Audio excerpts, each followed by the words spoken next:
সালাতে দোয়া কবুল হয়। সালাতে দোয়া কবুলের 3 জায়গা। একটা হচ্ছে তাকবীরে তাহরিমার পরে আমরা সানা পড়ি না, আমরা তো একটা পড়ি।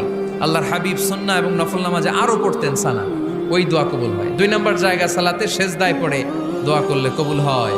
আকরাবু মা ইয়াকুনুল আবদু মির রাব্বিহি ওয়া হুয়া সাজিদ ফাকসিরু ফিহি দুআ। বান্দা যখন সেজদায় লুটিয়ে পড়ে, বান্দা আল্লাহর সবচেয়ে কাছে চলে যায়। তা কিন্তু বিশ্বনবী বলে, সেজদাটা তোমার রবের কুদরতি পায়ের উপরে পড়েছে।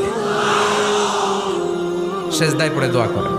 সালাম ফিরানোর আগে বিশ্বনবী দোয়া করতেন, লা ইউসাল্লিমান্না আহাদুকুম হাত্তা ইয়াতাআওয়াযা মিন আরবা'a।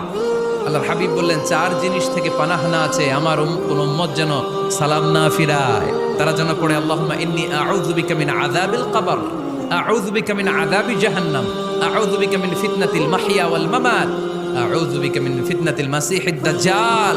আল্লাহ কবরের আযাব থেকে বাঁচাও, আল্লাহ জাহান্নামের আগুন থেকে বাঁচাও, আল্লাহ জীবন